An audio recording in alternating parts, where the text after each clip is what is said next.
Oduuwwan gaggabaaboo sa'aatii kanaan isiniif dhiyeessaa. Jalqaba irratti mata dureewwan oduu isinitti himuudhaan itti aansuudhaanis bal'ina isaa kanaan isiniif dhiyeessu ta'a.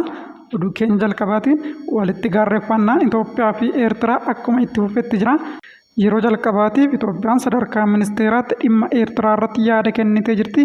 Dhimma kana bal'inaan kanaan isiniif gabaasu ta'a. Haga dhumaatti na waliin tura.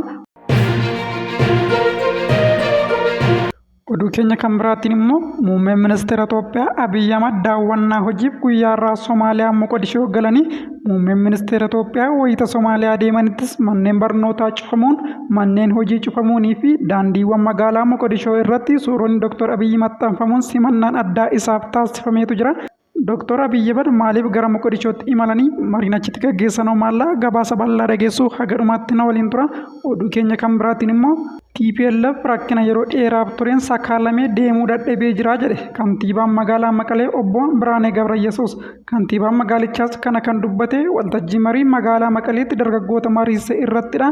Dhimma kanas bal'inaan kan dhageessan ta'a. Egaa daawwattoota keenya chaanaalii kanarratti oduu dhugaatii guyyaa guyyaadhaan argattu. Warri chaanaalii keenyaaf haaraa taatan sabiskiraayib gochuu hin dagatina. Amma gara bal'ina oduuttan darba.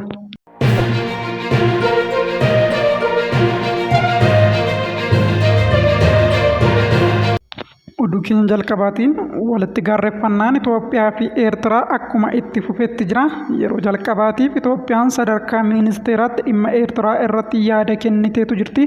Hooggansa olaanaa paartii badhaadhinaa kan ta'e Dr. Abiraam Balaay turtii televezyiinii Faanaa waliin taasiseen mootummaan Eertiraa Itoophiyaa keessa nagaan akka hin jiraannee fi Tigraayittis tasgabbiin akka hin jiraanne barbaada jechuudhaan ammallee qaamolee waraana Eertiraa karaa daangaa Itoophiyaatti seenuudhaan lammiilee Itoophiyaa hiraarsaa jirus jedheetu jira.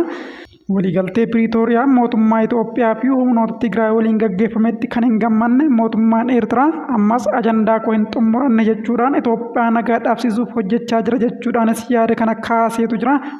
Mootummaan Eertiraa humnoota Tigraay akka diina isaatti yaada kan jedhan Dr. Abiraam Tigraayitti nagaaf tasgabbiin akka hin jiraanne irratti hojjechaa jiras jedheetu jira.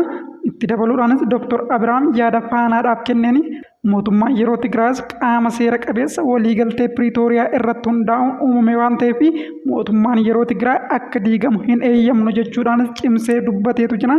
Xiinxaltoonni tokko tokko immoo walgaarreeffannaa biyyoota lamaan gidduu jiru dhimma asabii wal qabsiisanii kan kaasan yeroo ta'u Itoophiyaan asab deebifachuuf hojjechaa jirti yaada jedhu yeroo kaasan mootummaan Itoophiyaa garuu asabiin Eertiraarraa deebifachuuf karoora qabaachuusaa waan ibse tokkollee hin qabu. Tibban ammoo mootummaan Eertiraa lammiileen Itoophiyaa hidhamanii jiran akka hiikamanii fi humna waraana Eertiraatti akka makamanii fi lammiilee Eertiraa dhiironni umuriin isaanii waggaa 60 gadi ta'e hundi leenjii waraanaa akka fudhatan mootummaan Eertiraa murteesseetu jira. Kunis mootummaan Eertiraa qophii waraanaa taasisaa jiraachuusaa kan agarsiisudha. Hariiroon Itoophiyaa fi Eertiraa laafaa jiraachuusaa kan agarsiisu yoo ta'u, kunis tarii Itoophiyaa fi Eertiraa gara waraanaatti galchaa laatii sodaa jedhus uumaatii jira. Tibba darbes pirezidaantiin Itoophiyaa duraanii Mulaatuu Tashoomee mootummaan Eertiraa waraanaaf qophaa'aa jira jechuudhaan Itoophiyaa fi Eertiraa gidduutti lolli ka'uu akka danda'u shakkii qaban Aljeziiraa irratti ibsaniitu turani.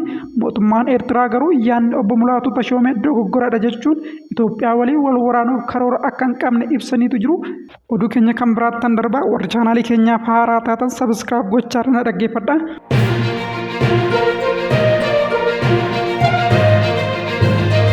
Oduu keenyatti aanuun muummeen ministeera Itoophiyaa Abiyyi Ahmad daawwannaa hojiif guyyaa irraa Somaaliyaa Moqodishoo galanii muummeen ministeera Itoophiyaa wayita Somaaliyaa deemanittis manneen barnootaa cufamuun, manneen hojii cufamuunii fi daandiiwwan magaalaa Moqodishoo irratti suuraan Dr. Abiyyi Ahmad maxxanfamuun simannaan addaa taasifameefiitu jira.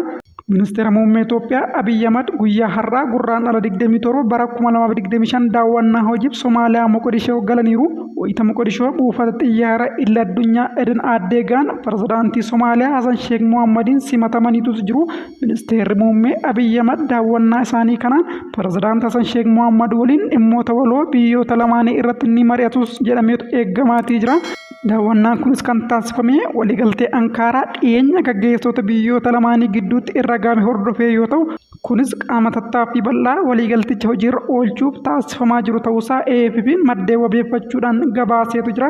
Guyyaarraa Dr. Abiyyi simachuuf Somaaliyaatti daandiiwwan magaalaa Moqodishoo keessaa hedduun cufamaniitu jiru. Sochiin konkolaataa hedduun akka hin jirre kan himan maddeen BBC afaan Somaalee humni nageenyaa lakkoofsaan guddaa ta'es magaalaa Moqodishoo keessa bobbafamuu isaanii ibsaniitu jiru. Biilboordii fi iskiriiniin magaalaa Moqodishoo keessaa hundi suura Abiyyi Ahmad agarsiisuun baga nagaan gara Moqodishoo dhufte ergaa jedhu dabarsaa jiraachuun isaaniis mul'ateetu jira. Kanaan duras ji'a Amajjii keessaa pirezidaantiin Somaaliyaa Hassan Sheikh Mohaammed Finfinnee yeroo daawwatanii turanitti simannaa guddaan taasifamuun isaanii yaaddatama. Itoophiyaa fi Somaaliyaan waliigaltee wal hubannoo hulaa galaana Itoophiyaan Somaalilaand waliin mallatteessite hordofee gara waggoota tokko wal dhabanii kan turan yoo ta'u, jaarsummaa tarkiidhaan erga bifa biyyoota lamaan fayyadu waliigaltee irra gahanii yeroo jalqabaaf muummeen ministeera Abiyyi Ahmad gara Moqodishoo deemuun pirezidaantii biyyattii Hassan Sheikh Mohaammed waliin mari'achaatii jiru. Kunis qaamuma waliigaltee Ankaaraa hojiitti akka ta'e himameetu jira. Muummeen ministeera Abiyyi yeroo Moqodishoo daawwatan kanatti pirezidaantii biyyattii Hassan Sheikh Mohaammed waliin ta'uun masaraa pirezidaantii Somaaliyaa haaraa ijaarame ni eebbisiisu jedhamees eegamaatii jira. Torbanuma kana keessa ajajaan waraana Itoophiyaa Fiild Maarshaal Biraanuu Juulaa fi ajajaan waraana Somaaliyaa Meejar Jeneraal Oduwaa Yuusuf Raagee waraanni Itoophiyaa ergama haaraa gamtaa Afrikaa keessatti akka qooda fudhatu waliigaluun isaaniis ni beekama. Xumura torban darbee Fiild Maarshaal Biraanuu Juulaa gara Moqodishoo yeroo imalan hoogganaa tika Itoophiyaa Ambaasaadar Reedwaan Huseenii fi aangawoonni kaan waliin turaniitu jiru. Waliigalteen kunis hariiroon Itoophiyaa fi Somaaliyaa waggaa tokkoof erga muddama jabaa keessa seeneeti. Yeroo ammaa kana garuu hariiroon biyyoota lameenii haala gaariirra akka jiru agarsiistuu cimaadha. Amajjii 11 bara 2025 pirezidaantii Somaaliyaa Hassan Sheikh Mohaammed Finfinnee daawwachuun dhimmoota nageenya naannichaa fi hariiroo biyyoota lameenii cimsuu irratti muummee ministeera Abiyyi Ahmad waliin mari'ataniitu turanii. Dabalataan torban darbe keessaa waliigaltee Ankaaraa hojiitti hiikuu mariin marsaa jalqabaa Tarkiitti gaggeeffameetu jira.